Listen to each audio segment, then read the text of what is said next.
Good morning, everybody. At least it's morning for me on the west coast of Canada.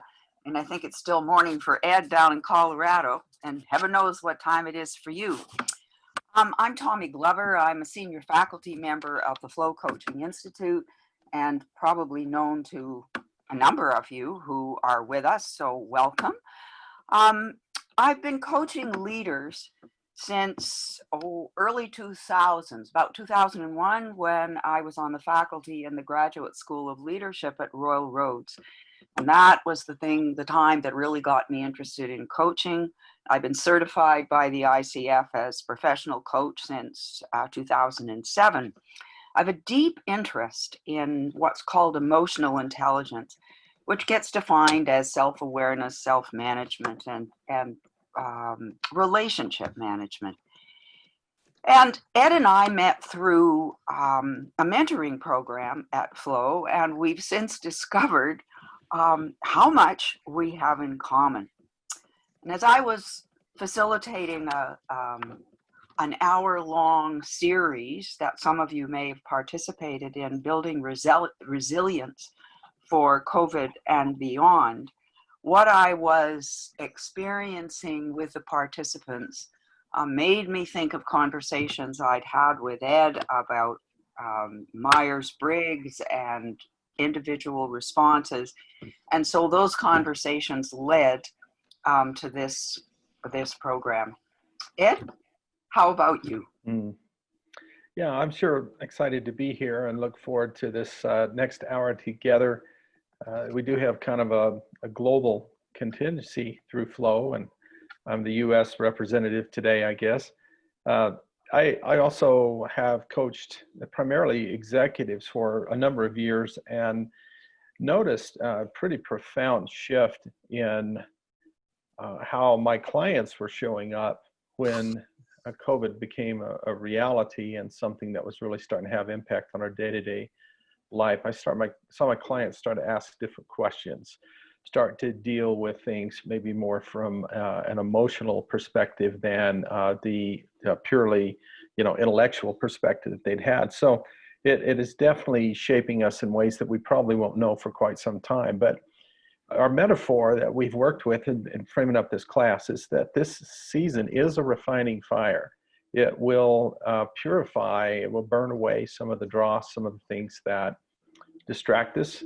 And I would hope that all of us who are on the call here would make a personal commitment that when, whatever it looks like on the other side, I won't say when we get back to normal, because I don't know what that will be, but when we're on the other side of this, I sure hope that we will have used this time wisely and done some introspective work, done some hard work inside ourselves so that we have gleaned everything we can from this challenging situation. So that's by way of background. Let me put up a slide here to kind of show what we would like to do today. I am sure that as individuals, as coaches, and then in thinking about the people that you coach, we're not all at the same place on any given day. I've had a lot of good days. I've had some days that just weren't that good. And I think that's true for almost all of us. And why do some of us struggle more than others? Why do some appear to be thriving? I've been very surprised at some of my clients who, some of the ones who appeared to have it kind of all together are struggling the most, and some that were perhaps more tentative in their leadership have really risen to the occasion. Certainly there are personal factors. I think my wife and I are empty nesters, and though we're both working from home, we have plenty of room to spread out, and it's really not that, it's not that bad. But I think about what it would be like if we had kids at home that were still in school and trying to manage their lives and all of that. So there certainly our clients will have those personal factors. What I want to offer today, what we've talked about, are some lenses through which a coach can look to try to help a client see themselves perhaps in a new light or in a different light. So certainly there are personality differences. I'll talk a little bit here in a bit about just one facet of the Myers-Briggs, the introversion and extroversion. And while it might appear obvious what that would look like for someone in a work from home situation, it's not always clear cut. There are some gender generalities. We certainly are not here to stereotype. And, I think I certainly came up in a more, a world that thought of gender in a more binary terms. So for those that don't maybe fit that binary persuasion, we're not at all trying to discount people. We're just trying to create another lens for people to look through. And then just the generation that we grew up in has an impact.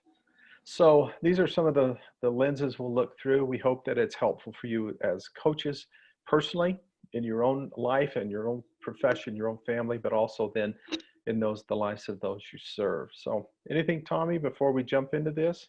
Yeah, I think just to make reference to, as we were starting to talk about this, there was a very interesting BBC article written by a research doctor in Australia looking at the impact of researchers in isolation for long periods of time in research stations in the Antarctica.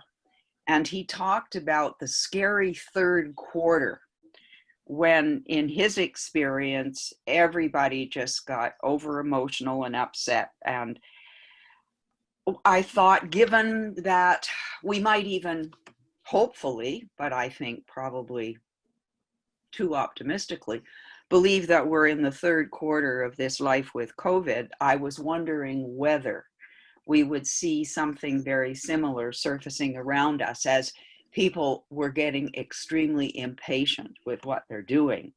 I know that I live on a very remote island that's quite small, fewer than 1,000 people. And last week was the first time I'd been off this island since the 1st of March. And so, let me out of here kind of feeling was becoming more and more obvious. So we gathered information from that, and I'll talk about that a little more later, because I have a personal connection with somebody who spent a lot of time in the Antarctica. But back to Ed about these general differences.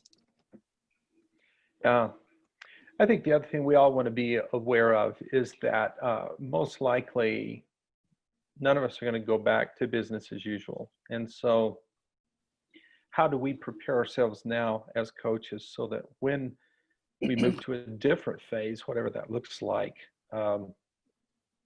those people that have some lingering effects, we're better equipped to support them. So that's where we'll go today, and we're going to leave some time at the end for questions. So if you have questions, put them in the chat box. Ashna is monitoring those from Istanbul, and we're looking forward to talking about that and having this become a dialogue. So let's jump in here.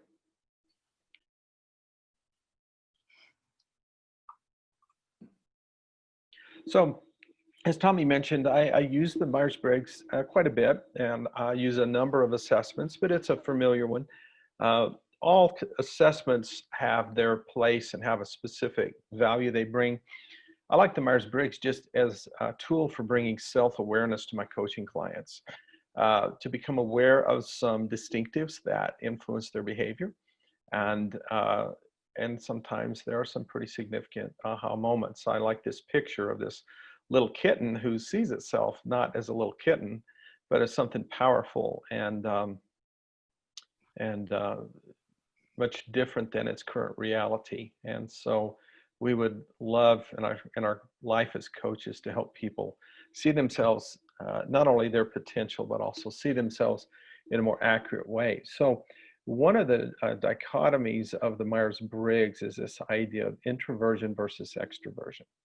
Now, the words get used in the common, we use them a lot just outside of their more, shall we say, scientific context.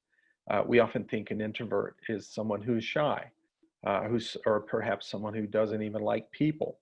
And we think of extroverts as being the life of the party or everybody's friend. And the reality is those are not necessarily the more correct definitions. This dichotomy is really about what energizes us, where do we draw energy, And the difference is that an introvert draws energy from time alone. That's how an introvert like me will recharge my battery. Extroverts, on the other hand, are often energized by other people. And so that will have a factor on how people are experiencing the work from home environment. The other factor is where we focus our attention. Uh, in general terms, extroverts are much more outwardly focused and introverts are more internally focused. So I'm very comfortable inside my own head, inside my own mind. I always joke that I talk to myself because sometimes that's the only way to have an intelligent conversation. Uh, I like the idea of understanding this difference, and we will see it in our previous lives. We would see it in meetings, and now we see it on Zoom calls. There are people who just can't stop talking. Extroverts often don't know what they think until they start to talk. And then if you are an introvert or identify as an introvert, you know that experience where you're still trying to get your head around what's being discussed and someone says, now, Ed, we haven't heard from you lately. What do you think? And it's awkward because I am still focused on assimilating the information on, and I don't know what I think yet. And I don't like being put on the spot. So all of these then have a big impact for my work from home environment. These are descriptors or extroverts. Now, Tommy, I think you and I are both married to extroverts. How would you see this playing out in your home these days?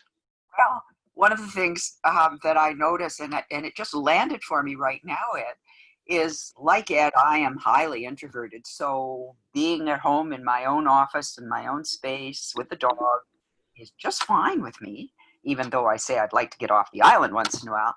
My husband, on the other hand, I mean, he's not a huge extrovert, but he's way more extroverted than I am.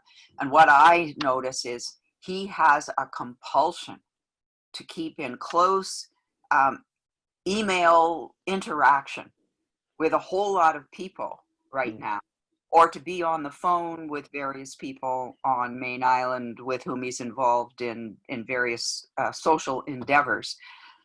And I really don't care. So I think there might be real danger for somebody like me if this went on for too long to sort of become a bit of a hermit. Yeah, I'm sure. that certainly could. Are we going to end up as hermits? It could. I think one thing that's important to mention, and it's true for all the facets of the Myers-Briggs, particularly for this one, is it's a predisposition. It's like being, we all have a tendency toward either being a right-hand dominant or left-hand dominant. And this is the same way.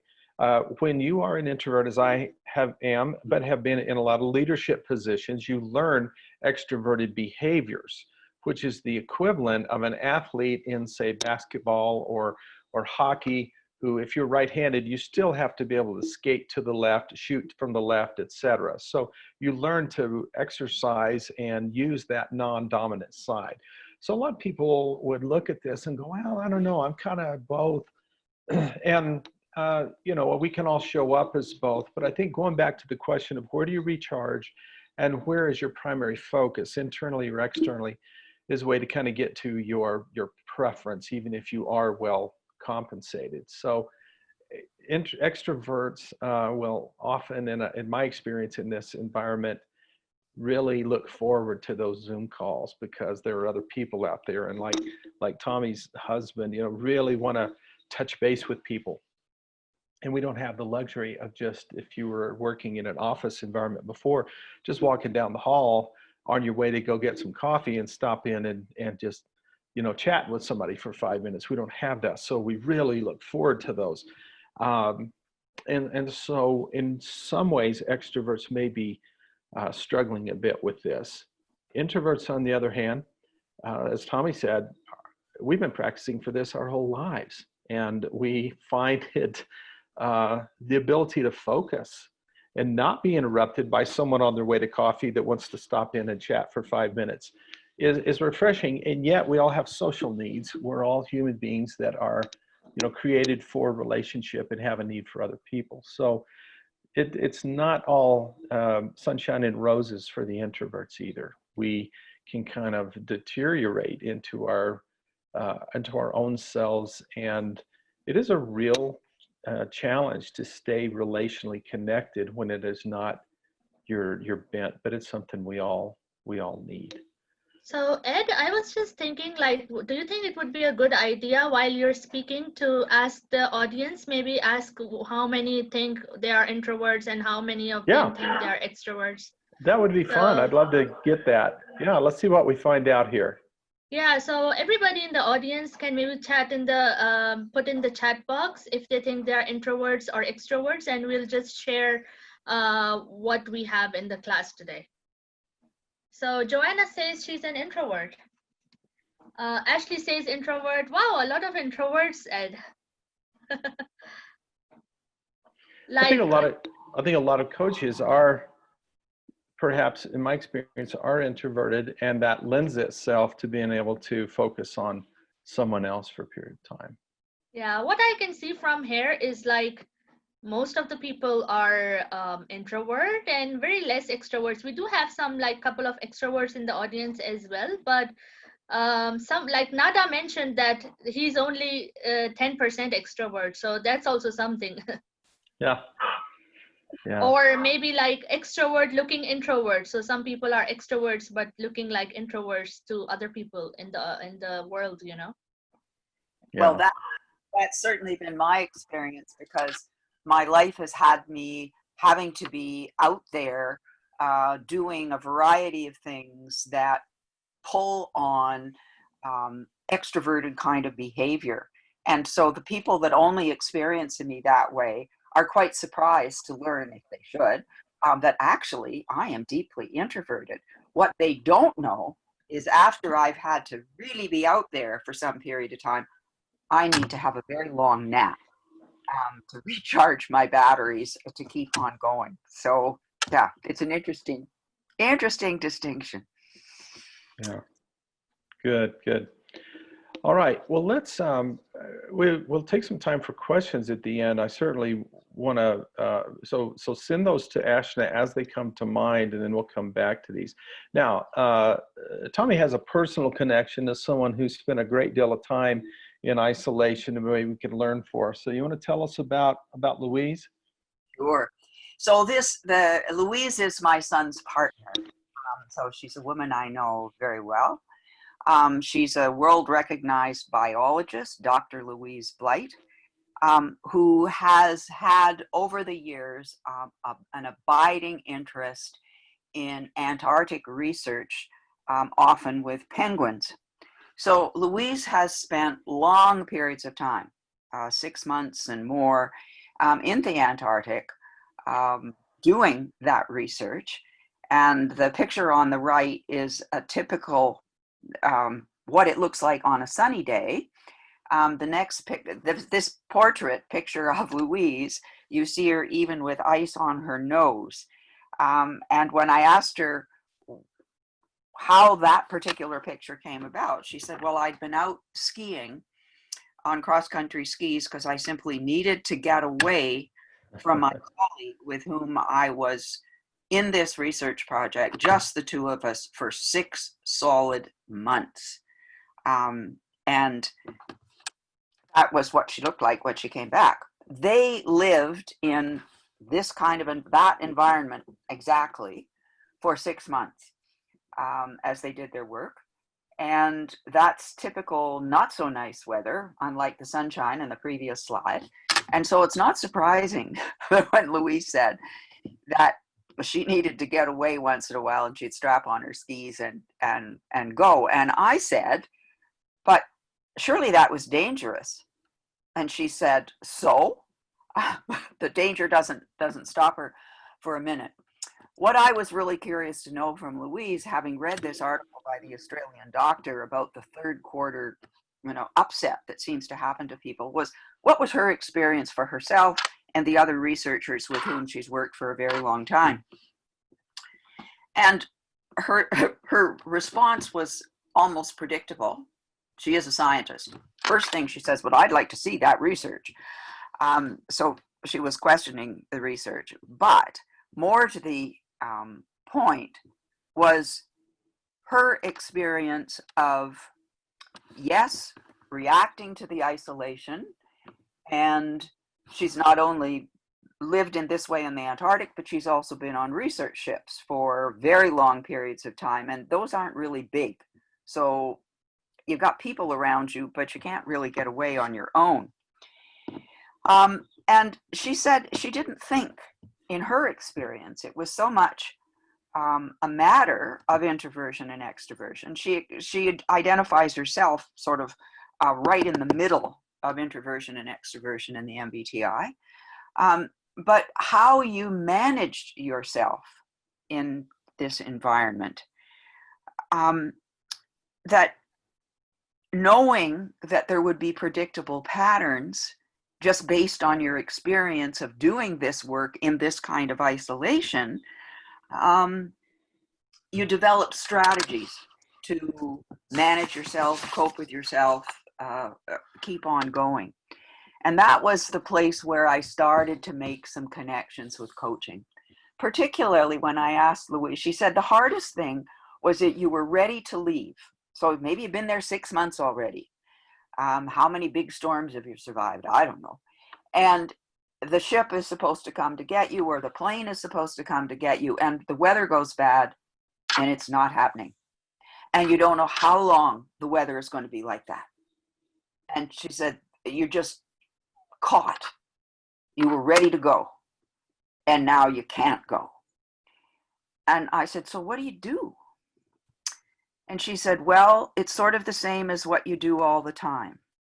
When you're feeling sort of overwhelmed, perhaps by the isolation or research challenges, just get on with it.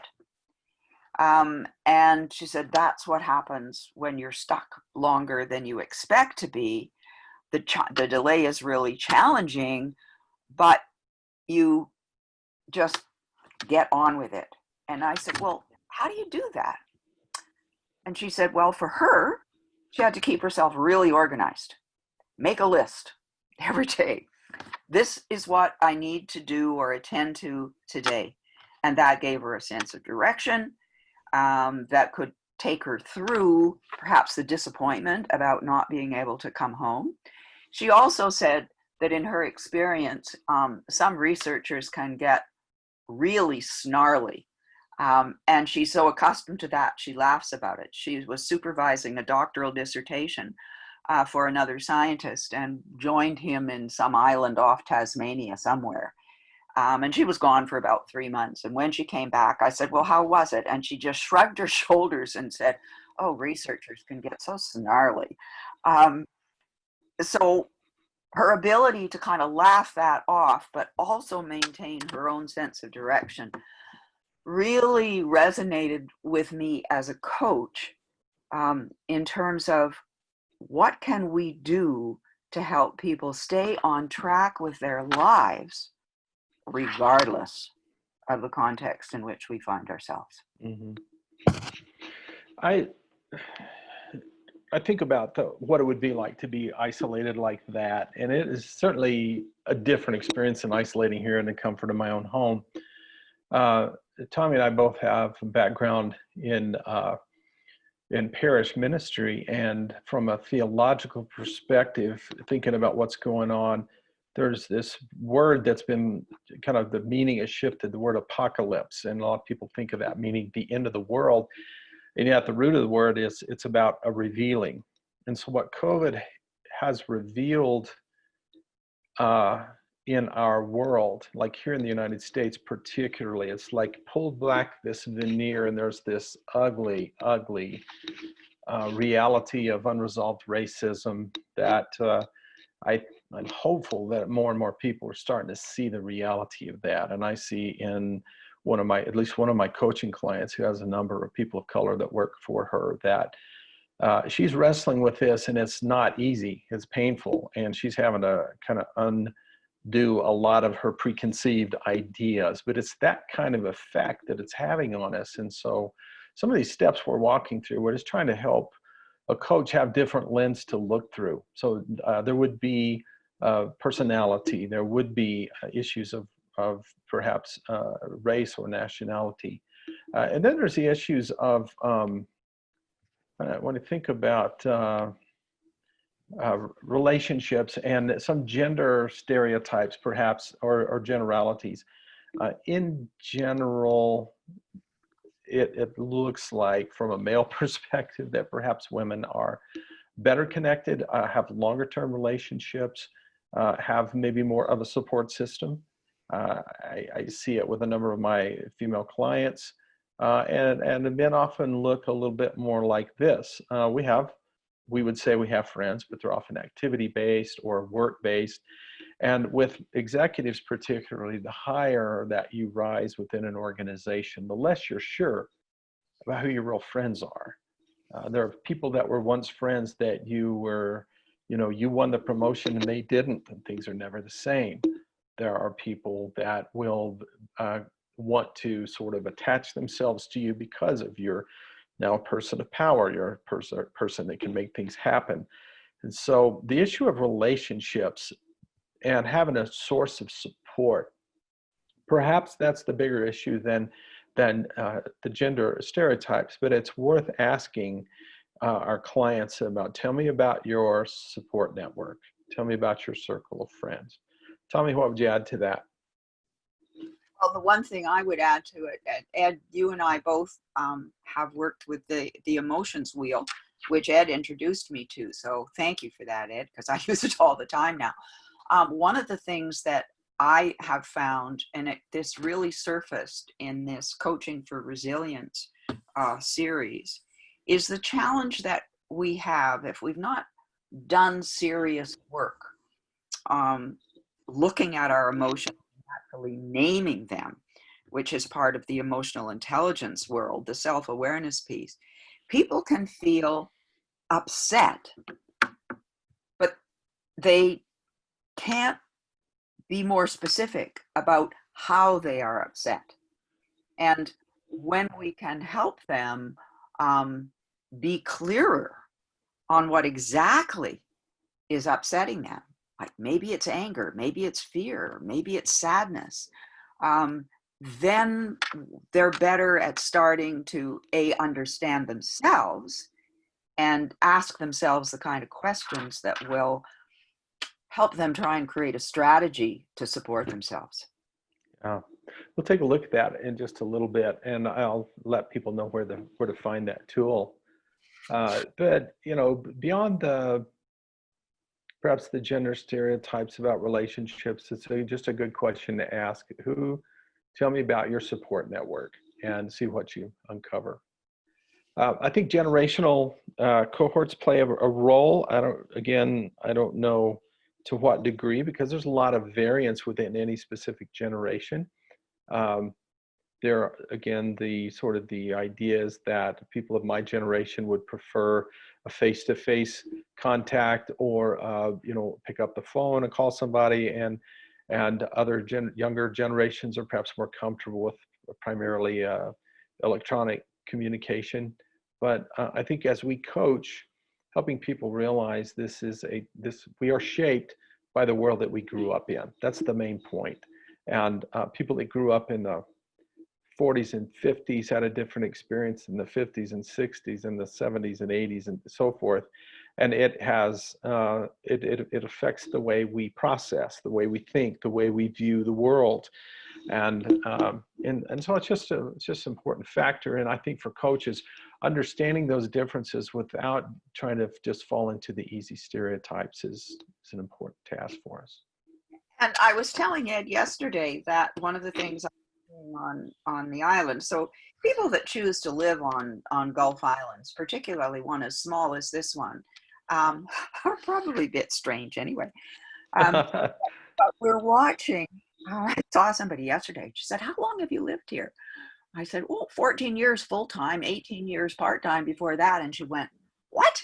I said, "Oh yeah, it's really quite fine."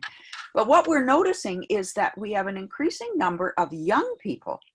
So I'm talking about people in their 30s who choose to come to some place like this. They want their children to have this kind of community, closer to the ground sort of experience. And what I'm seeing is almost a resurgence of what I would call old traditionalists' ways of being, not negative sense, but it's almost as if they're trying to recover, and maybe it's an optimistic vision of that, a simpler time. So I think that is going, some of us will wade into something and others of us will just like, take me out of here.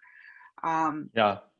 Finding the go-to run from pattern and just be mindful that there seems to be this ripple of a return to old traditional values, maybe because there's a fantasy that that was a better time. I don't know.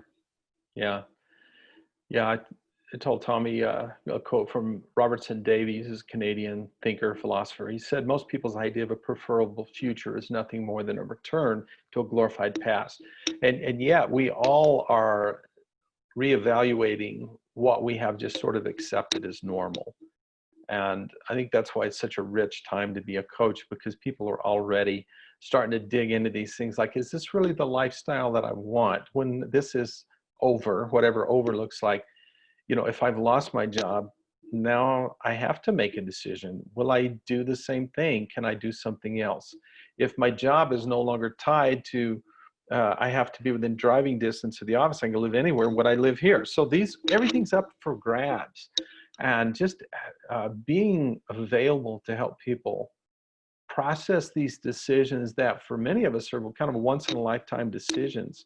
It's a wonderful time to be a coach, but I also feel the weight of that. So I think it's good for us to be talking about these things. And Ed, something just occurred to me. Before we were in isolation and working from home, senior leaders, executives, had a clear role relative to the people that worked for them. And they had a great deal of sort of, quote, power and authority, and people responded to that. Hopefully, if they were good leaders, they involved people. But they nonetheless had the power. I wonder how much the Zoom conversations, Zoom meetings that we have had now for several months and will probably still have for a long time in the foreseeable future will undermine that to some degree. And how that's going to impact executive sense of self and relationship in organizations. That question just popped up for me. Yeah, no, I think it's relevant. I think about situations I've been in as a consultant. I'm meeting with an executive team, and it's just, you can sense it within 10 seconds if there is a dominant leader, often an alpha male. Although, I've seen women that have sort of adopted this style that, there's a deference in the room because everybody knows if the big boss says A, you better say, yeah, A's the best option. And there's no dialogue, there's no constructive conflict. And some of that is just by sheer physical presence. When you're no longer in the boardroom and your boss is just one of 15 little squares on the screen, maybe there's a little more freedom to speak up. I don't know.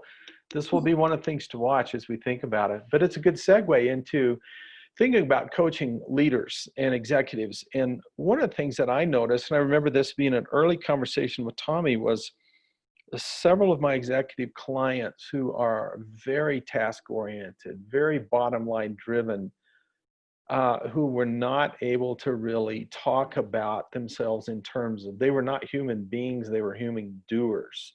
Doing was their operative mode. And to all of a sudden hear people say, perhaps for the first time in a long time, I'm really scared, or I'm worried, to express these emotions, that's what I think is opening the door to a new level of conversation. Tommy mentioned the emotions wheel, or some call it the feelings wheel, and there's a lot of variations of this available online, so find one that you like. But a lot of us we don't have the vocabulary of emotion. We can think of a handful, and you look at those ones in the middle, that's probably about as big as a lot of people have. And so someone says, how are you doing? I'm good. Okay, so what's good look like? You know, you poke a little bit. Yeah, I'm fine. We're still not talking about emotion, but get someone to say, yeah, you know, I'm pretty happy right now. Well, why are you happy? Well, you know, we just got a new contract, and you know, so there's optimism there. Or you know, I'm hopeful that this person we just promoted is doing well. So these are, you know, this is just a good tool. And one of my clients who has, she's still in her first 2 years as CEO. And she told me that she laminated 2 copies of this. She keeps one on the boardroom table at work and one on the dining room table at home. And in their conversations, when someone is talking and they're not really using language around emotion, so how you feel about that, Ricky? Ricky's like, you know, can't describe it. She'll slide that his way to her son and let him, you know, think about this. So it's just, you know, it's a tool, but there's opportunity to talk about deeper issues than just the bottom line that have been harder in my experience to have. There's an openness now that I haven't seen in the last 10 years. So, And Ed, I think this tool, in my experience anyway, is that people don't necessarily really understand the underpinning of an emotion. mhm. Anger is a really good example of this. So that to be able to go to the next level, let down, humiliated, bitter, etc., and then go deeper. So if you're feeling angry, let down, well, in what way? There's a difference between the sense of betrayal and the sense of resentful. And Yeah. in the emotional intelligence world, the first thing we need to be able to do is actually name what's going on inside for us. Mhm. Then we can develop a strategy to work with it or extinguish it if that's what we need to do. So yeah, the idea Yeah. of putting it out on the dining room table, I could just hear my adult daughter, I don't want any more of that coach stuff, Mom. That's right. Yeah, I've heard that too. I do. I guess I think this may be a benefit of this season, which has not been good or easy for anyone, but the ability to be more in touch with how we feel, because it's easy, particularly as professionals, to kind of numb out to that and feel like I just need to push through and my feelings don't matter. Or I express them in private, but in the workplace, to be able to speak to emotion. I think about meetings I've been in or meetings that I've led as a leader, and there's just silence around the room. And, you give anything to know, what are people feeling right now? Is this disagreement? And they don't want to say anything. Is it fear? Is it, Ed, you're an idiot? I mean, you never know. And so if we can encourage people to speak to this, I think we're all going to be better off for it.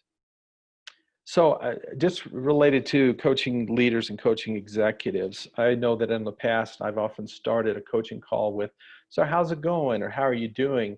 But it's kind of a preliminary. It's like, yeah, we'll talk about that for a minute, because that's just a socially acceptable way to get a conversation started. And then we'll get down to business. And what I found is, this is the real question right now. This may not take up our entire coaching call, but it's an important piece of what we're talking about. And so in that, I'll often gently inquire about self-care routines. Many people have none. I want to know about their social connections, who they are finding as a support system. Talk about, emotional realities. And then I think the big impact for leaders is that however you are feeling, however you are right now, you will show up for your people in that way.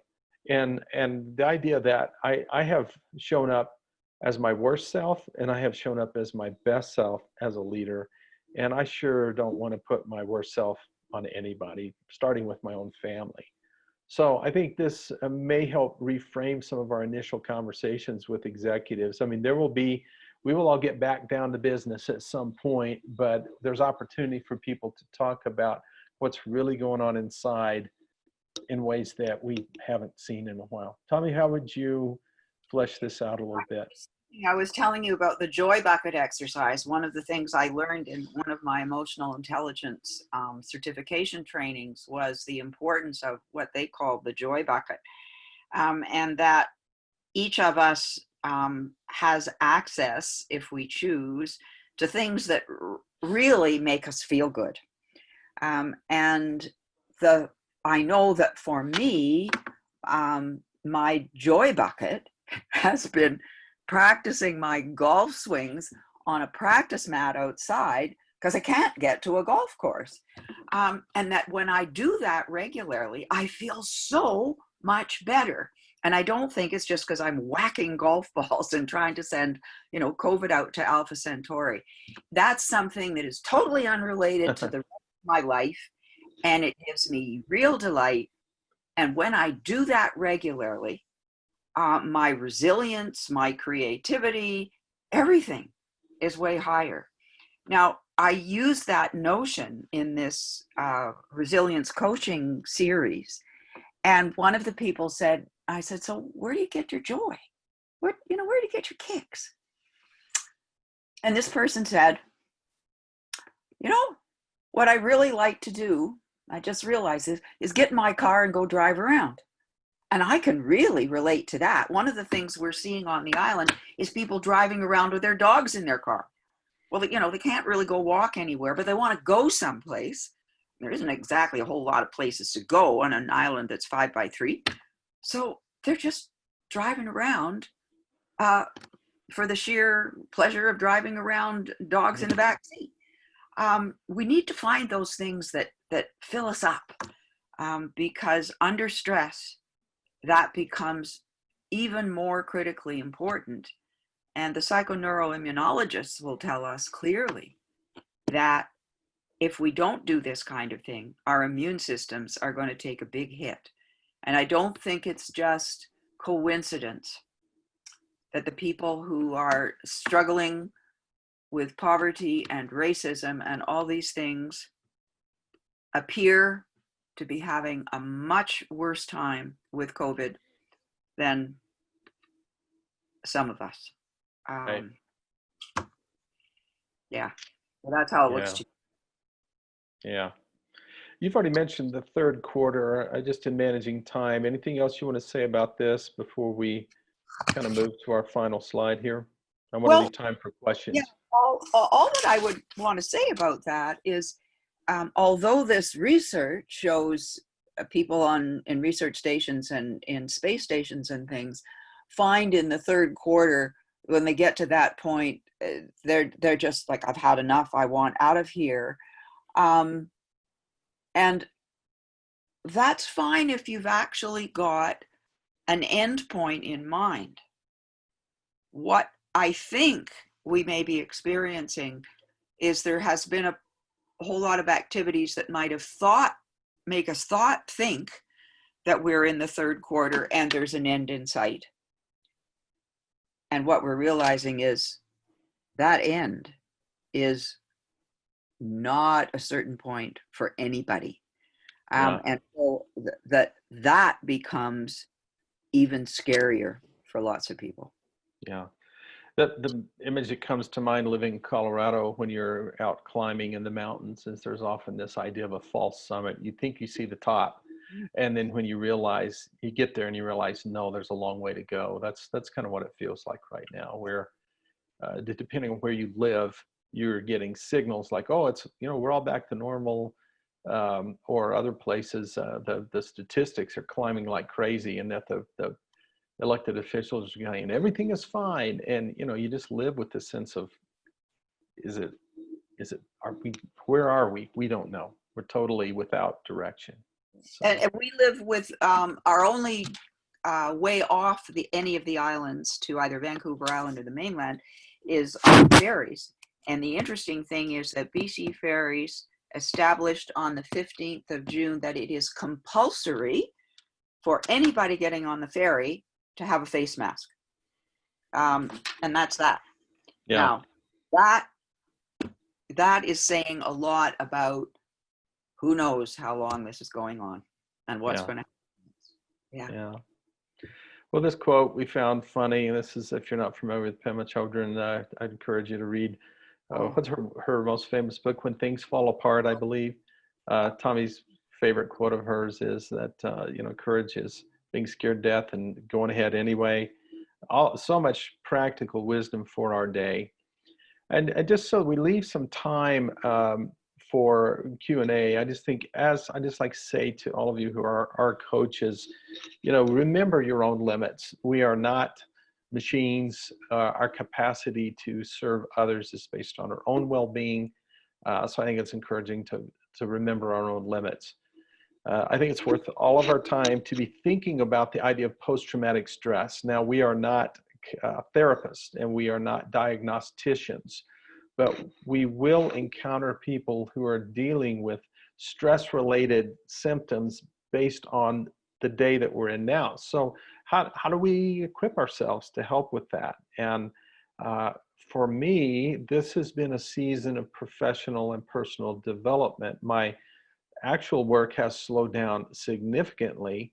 And rather than just twiddle my thumbs, I have chosen to be very intentional about developing some new skill sets and developing some new, reading more widely than I have recently. So whatever that looks like for you, we would really encourage you to use this time well. And if I could add there, Ed, some of the reading I've been doing suggests quite clearly that we're going to see emotional reactions that, although they are caused by something quite different from the usual things that generate PTSD, are going to have a great deal in common with that. Mm-hmm. And so it seems to me, at minimum, good old Google is our friend. There's some excellent resources that will acquaint us with what those symptoms are and how we might be able to help somebody, and at minimum try and find what the local resources could be in our communities to whom we can refer people if that's what needs to happen. Because excellent. PTSD is not fun. I've had it. I don't like it. Yeah. Well, Ashna, let's hear from some of our participants. What are some of the questions that are coming up? Sure, we can ask for them. So far, we don't have any questions. Oh,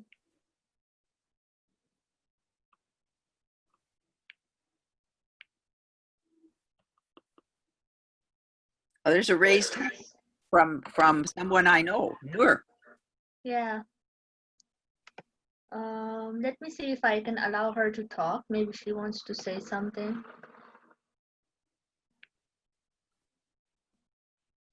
Sorry, that was a mistake. I'm sorry. I don't have a question. Oh, okay. That's good. But thank you for the comments. I loved listening to you. Thank you.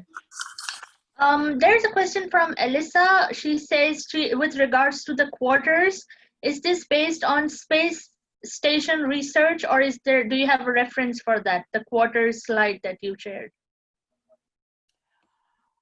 That's based on Arctic research and space station research, and it was an article in the BBC.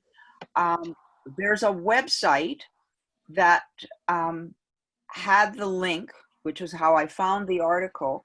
Ed, you've got that link. Maybe we can send it to Ashna. That'd be great. Yeah, I'll send it to Ashna, and we could publish that as in the footnotes of maybe on Facebook Live. Yeah, it's a really interesting article. Even if the conclusions might be questionable for our context. And what it generated for me was some focus after I talked to Louise about what we can do as coaches for people. Because I mean, it's maybe not going to be the third quarter or the fourth quarter, but people are getting really antsy. And so what I learned from Louise about how she coped and her colleagues coped, and she's, woman's mad. She's done several long periods of research in the Antarctic. we can learn from people who have had this kind of experience in a different sort of way, to, as coaches, to help our clients.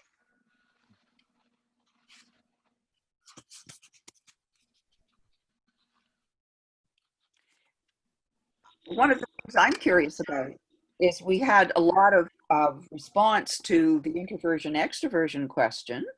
Yeah.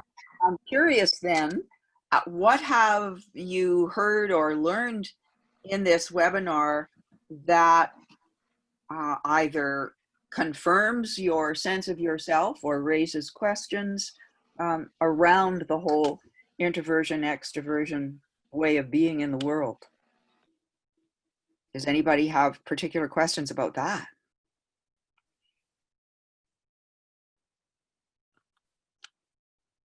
I'm just curious, Tommy, do you think there's something in between, like, is it called ambivert? Are they called ambiverts? There is that. Now, is that a recognized distinction now, Ed? You're the one that has done more. I've done. There, yeah, I hear that term a lot. And Myers-Briggs would say you have a tendency toward one or the other, and then you will compensate accordingly based on, you know, the work you're required to do, the roles that you're thrust into. So I think in a practical sense, yes, a lot of people end up, I know that I've taken it half a dozen times over 30 years, and it is, that dynamic has shifted more toward the middle, and it's more a sense of learned behavior, I think, than tendency. And again, I've used the analogy of handedness. A right-handed person who ends up with their arm in a sling for an extended period of time becomes pretty proficient with your left hand, and never as comfortable as your right hand, but you can function well. And I think that, I guess in my opinion, it's more, and it doesn't necessarily matter at the end of the day. As long as we recognize there are some behaviors, some skill sets, and your role may call upon you as an introvert to show up as an extrovert, to be bigger. I'm always surprised when I think I'm really being outgoing and people are like, gee, he was just pretty quiet. But I was doing the best I could, but I still, at the end of the day, I do not want to go to another party. I do not want to have long conversations. I just want to go to a quiet place and read or listen or play music or something like that. So all of these are just designed for self-awareness. And if a person learns something about themselves and it affects the way they're engaging with their world during this season, with family, with colleagues, you know, they're one of the reasons I think that the issues, at least here in the States, of systemic racism have become so, people are finally hearing that, is because we're finally quiet enough to really hear and pay attention. And I'm hopeful there'll be something to come out of that. But, so we have another question, Ed. Sorry, Tommy, do you want to add something? No, go ahead with the question. That's more important. So the question, Lindsay asks, would you expect that extroverts are then more likely to accept the new normal? Can you say the question one more time? Would you expect that extroverts are more likely to accept the new normal? My first reaction is that introverts are more likely to accept the new normal. Yeah, same here. and introverts might be more likely to go, I liked it the way it was. I think we're all going to have to adapt whether we want to or not, because we don't get to choose what the future looks like at this point. But it does, regardless of your tendency, what are you learning about yourself? So if you're an extroverted person is used to kind of carrying the conversation based on the sheer force of your personality, is there another way, a better way to show up in your group interactions? Might be something, for example, that an extrovert might learn. And there are schools of thought, Ed, that suggest that one of the tasks in sort of the second half of our lives is to make space for some different aspects in our personalities that we haven't worked with or been aware of before. And I wonder if, first of all, I don't have any idea what the new the new normal is going to be pretty strange. But is this going to be an opportunity for us to do something different like that? At this point, it doesn't matter where you are in your life. It might not be the second half of your life, but the environment in which we're going to be living indefinitely is significantly different. And what opportunity does that present to each of us for some introspection, reflection, and personal growth? We don't have to wait till the second half of our lives to do this. We don't have to be hermits in the mountain to, it's in our face. Yeah, I read an article the other day about the use of some of the new technologies, sonar, and I don't know what else, around archaeological digs. And there are places in Greece, for example, where there were archaeological digs 150, 200 years ago. And it was like, well, you know, we dug that up. And now they're going back over those and finding there are multiple civilizations below that. And so, you know, to unearth what was before, the analogy I made was that in the work of self-actualization, that we dig as far as is comfortable, and then we live with that a while. And then something like, you know, Black Lives Matter comes along and causes us to start digging again because we want to know what else is in there. Or, you know, just all these cultural events that make us say, I don't want to be stuck here. I don't want to be stuck in my thinking. And as I get older, that's one of the things I'm very conscious of, is how many of my peers are just, this is the way I've been. One of my clients the other day said, I'm 74 years old. I'm not going to change. And I thought, God, I hope I never say that. But you know, this is the work of coaching, helping people discover their best selves. And it's a privilege to be able to do this. Yeah, because we have the opportunity, not just to help our clients, but to be more intentional ourselves about how does this time beckon me into an exploration of who I might become in this world in a way that I haven't been before. And the possibility in that could be very exciting. Yeah. Well, thank you everybody for participating. And the work we do, I hope that you're encouraged today, is more important than ever as we both try to understand ourselves and then try to serve those that we work with. Ashna, thank you for helping us facilitate this. Thanks to all the participants, and we look forward to seeing you next time. Okay, and thank you, Ed. It's been such joy to partner with you on this. Thank you. More. Right. Bye, everybody.